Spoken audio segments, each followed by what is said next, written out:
Hi, this is Sergeant Beast Larson. Today we're going to talk about emergency planning information, part 21 in the Improving Officer Civilian Survival series. Home, school, work, vacation. I'm going to try and keep this very, very short if I can. Home. What do you know about your home? What you should know, they teach stop, drop, and roll to our kids in school. They teach them how to crawl underneath the smoke level, underneath that draft, smoky, heat inferno. What you need to do, take it the next step. Practice walking through your house blindfolded. Know the steps it takes to get from your bedroom to the bathroom, to the door, to your kids' room, down the hallway, up down the stairs, to the garage. Practice this blindfolded. Do it with a family member so they can guide you a little bit and you're not bumping in and getting hurt on furniture. But you should know if something were to happen in your house, how to maneuver. Part 2 of this is if you have weapons or knives, things for self-protection stashed in the house, can you get to your family members and a weapon to protect yourself? So try this blindfolded. Also, put some cotton balls in your ear. Try it not hearing anything. And try without seeing or hearing. Take both of those senses away. Make it difficult. Your family's worth it. You need to be able to do anything and everything to protect them. So think about that home. Same thing for school. School is another element. Years ago, I'm old enough when they started this active shooter training. They called it quad training, which was basically like a SWAT entry with 4 people in a diamond shape. Your front man, he looked front. Your 2 sides of the diamond, looking left, looking right, and then your rear security. Now they call it active shooter run, hide, fight training. There's plenty of videos on YouTube for that. Watch those. That I'm not teaching. I'm not going to get involved in teaching that. But everything's out there already. I don't need to do that. That's redundant. Something else to think about school. Maybe 15 years ago, 18 years ago, all the schools being built, the new laws began where all the cameras were monitored in the main principal office. But you need to know where the cafeteria, the gym, all of the community rooms are. Know your child's schedule. At whatever time of the day, if I say, where are they at 12:30, you should know. 8:15, where are they at? 10:05, where are they at? If there's an emergency in school, you need to know. If you don't know it on top of your head, take a picture of it. You got cell phones, snap a photo of that, take a picture so you can look. But you need to be able to get wherever they are at that certain time of day if something were to happen. Lastly about the school, if you are a carry conceal person, police officer, correction officer, and something happened at your child's school that's not your police jurisdiction, if you're a police officer, when you get there, let people know. Have your credentials in hand ready to go. Say, I'm so-and-so, I work this department, I'm a carry conceal guy, I'm a correction officer over here at the county or the state, I am armed, can I help? Don't come in with the gun in your hand and say, hey, I'm armed, and here's my gun and my badge, let's go. No, we're not doing the John Wayne thing. The gun needs to be secure in a holster, out of sight for the rest of the people to not cause panic. Identify yourself. Let whoever's there, the officers on the scene, they'll tell you if they want you or not. They may say, yes, do you know anybody else here that can come? Because in an active shooter in the school, the goal and how we were trained is you don't waste time. You don't wait to collect the whole squad, a whole fire team, whatever word you want to call it. You don't wait for that. You gather what you can and get in as quick as you can because lives are at stake. Let's move on to work. Work is kind of the same as a home thing. Make sure you know how to get through your work, get around to work, without seeing and hearing anything. Have key phone numbers in your phone. That's about the same. And then let's talk about vacation and travel, and this will kind of sum everything up together. Your phone. Our phone is our lifeline. My iPhone, it's got everything in there from pictures of kids and grandkids, the family stuff, information, things we need to know, our social security numbers, stuff's all protected in there, yes. We got a few games on there, we have our Bible apps on there, all the things important to us. But there's a big part that we're missing. information security. Not them coming in, but the information I need to secure my family. And this is what I mean by that. I'll tell a story. 2 years ago, April 2018, our tactical squad down from Hays State Prison and a few other squads were activated to go to a big protest in Newnan, Georgia. The neo-Nazi group applied and got a permit to demonstrate in the city park. That drew a big crowd of Antifa. We knew with the permit saying 50 or less, that means they had a lot more people just not wearing their colors, their shirt, mingling in the crowd. We also had some Black Panthers show up. We had other white supremacists show up. We had some Klan show up. Pretty much everybody that was one of those kind of groups showed up. About 120 of us and about 500 law enforcement, and they did not tear up the courthouse with statues. They did not destruct anything in that town. We protected that town. Here's what I did. I made a packet to give to the other team leaders to pass out. What this packet was, several pages. I'm just going to keep pointing to this as to be an example. See, this is the park right here. I had actually a drawn map of 4 square blocks in each direction around the park. Streets, businesses. It was wrote on the business kind of small, but I labeled it. Police station, post office, courthouse, houses, house, whatever it was, I labeled it. I had another map. Say here's the park and the courthouse was up here. I listed where the police station was, where the sheriff's office was, where the nearest hospital was. I had phone numbers, how much distance it was to get there, and contact name for the sheriff, for the police, for the fire department. Why? If something went wrong and our teams got separated, we all had cell phones, but who are we going to call? Am I going to call my commander who is with the other half of the team and wait for him to find out? We needed to know this stuff. I had the police and the sheriff and the fire department. I had the FBI phone numbers. I had the U.S. Marshal's phone numbers. Why?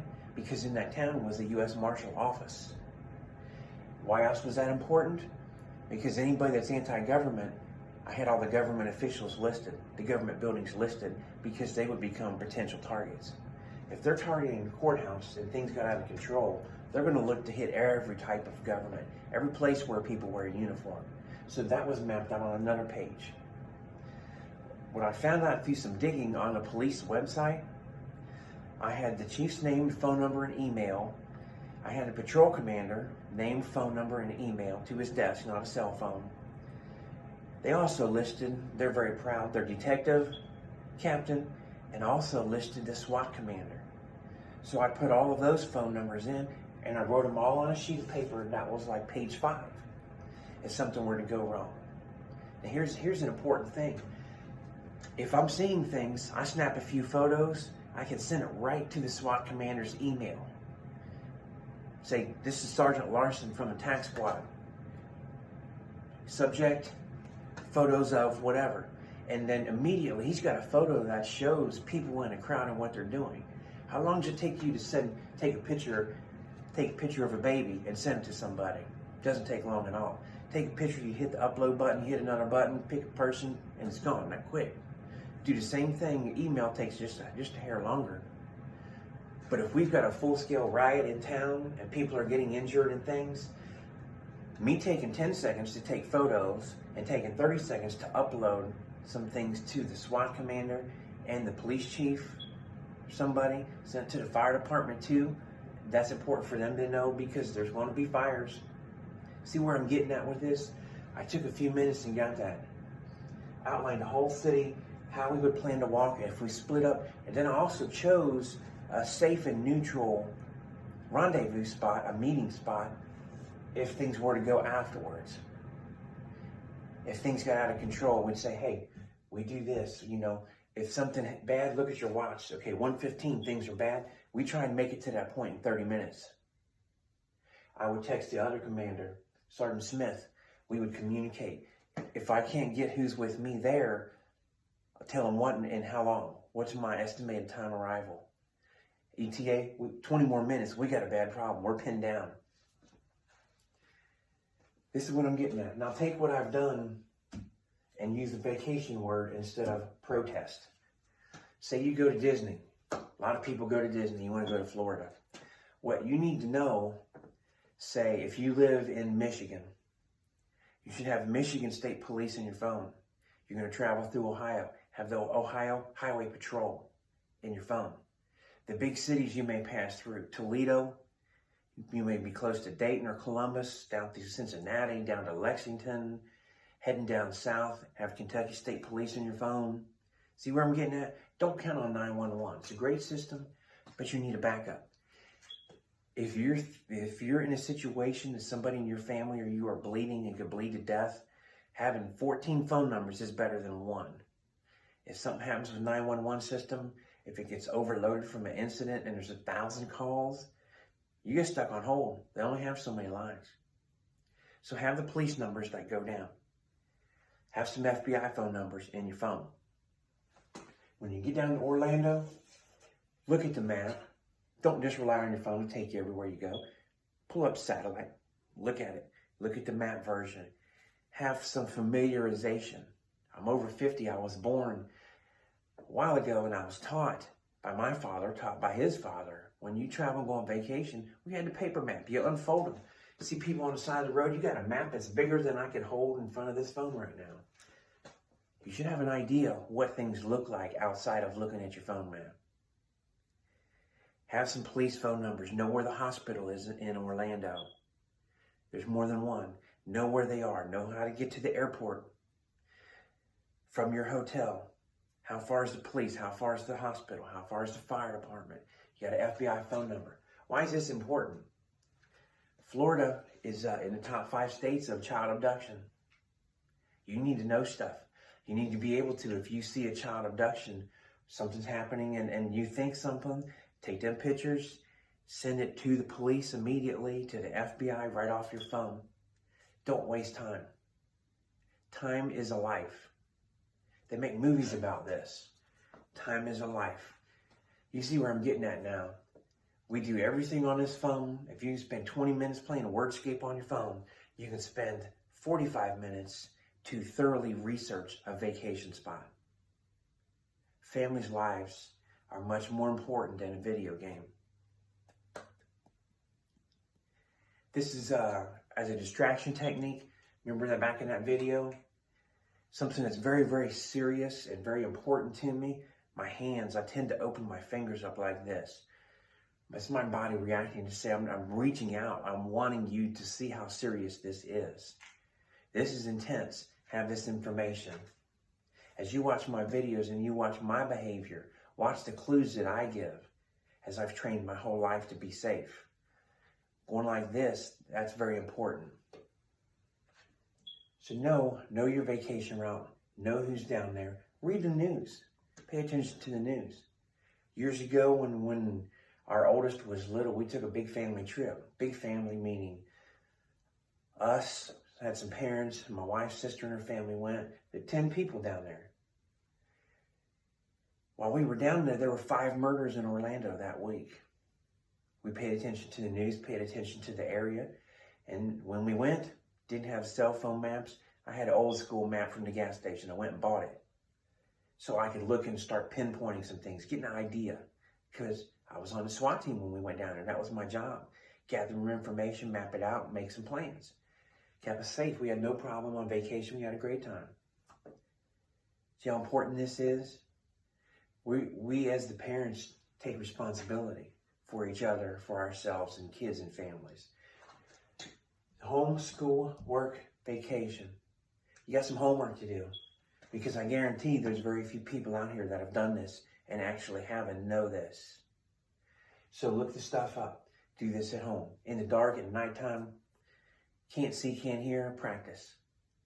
Get to your safe equipment, wherever you put your guns and knives, your hiding, whatever, swords, batons, sticks, or a baseball bat. Schoolwork, prepare for these, for your kids. And vacation, go on vacation, have a great time, go fishing, go know everything. You drive an hour to go fishing if you want to go put your boat in the water. You need to know how close the nearest hospital is in case of emergency. Think about these things. Know where your resources are that can save your life before you go. Hope you enjoy this. Tried to keep it short for you. We'll see you in the next couple videos. There'll be some takedowns, some arm bars, some hands-on, some physical action. See you soon.